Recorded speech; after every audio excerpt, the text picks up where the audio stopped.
Chief, bilang panghuling tanong, nabanggit ko po kanina na ako'y pinanganak noong 1992, therefore I am a millennial. Bilang isang millennial, Chief, and in your perspective, papaano po kaya ako pwede maging bayani in my own little ways, gaya ng mga bayaning nagsakripisyo po para sa kalayaan natin? Yung mga perspective noon. Kasi may violence eh. There were world wars, di ba? Siyempre, to be a hero means to fight, take up arms against the enemy. Tapos nagka-martial law, yung mga democracy forces, lumalaban pa rin sila, kailangan ibalik ang demokrasya, hero sila kasi may great struggle eh. Ang great struggle ngayon para sa mga millennial is how to remain true to yourself.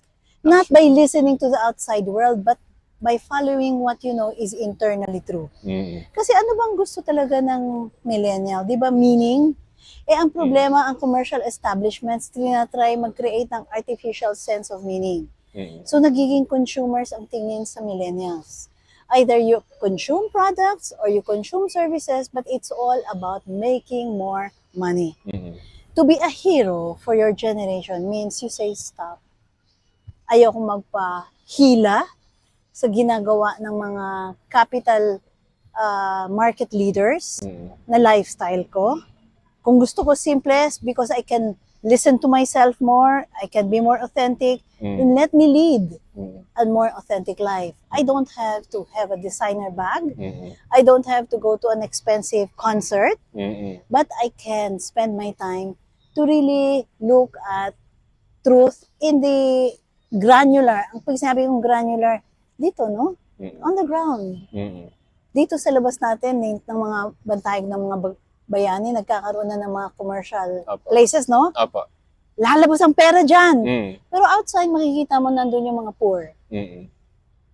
Bakit ganito na kailangan merong poverty in the midst of economic development, economic success? Anong magagawa ko para tulungan sila?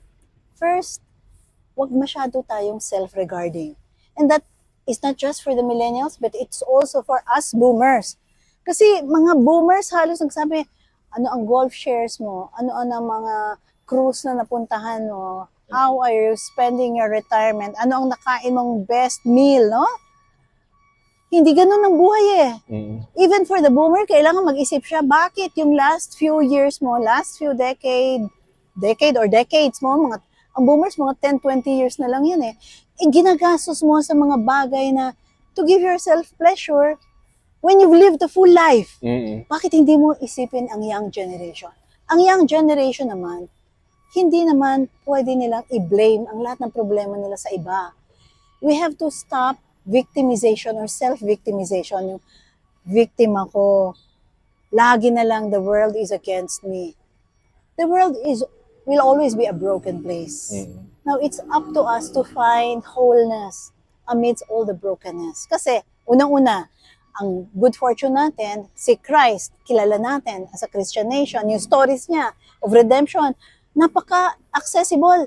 Maraming ang bansa, they have no idea that there is a God who is capable of loving them.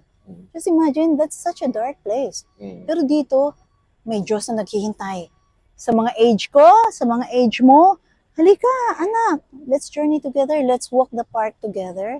I will teach you about reality, about truth, about meaning.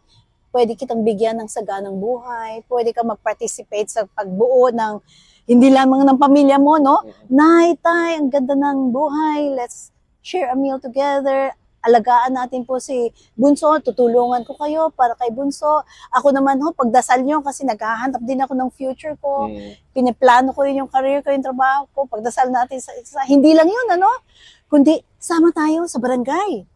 Yung sa barangay, si Kap may kalokohan. Bakit hindi tayo pumunta kay Kap? At Kap, mali yata yung ginagawa mo. Pareho naman tayong Pilipino, pareho tayong mga taga-barangay. Pero hindi ko yan ang direksyon. Yung boses kasi ng mga millennial, klaro, di ba? Pag kayo nag-articulate, pag kayo nga gumagawa ng mga post, wow, yung mga meme nyo, very eye-catching, yung generation ko mahaba magsalita, no? So, maraming layers pinagsasama. Samantalang kayo, sabi nyo, Kap, mas magandang ganitong gawin.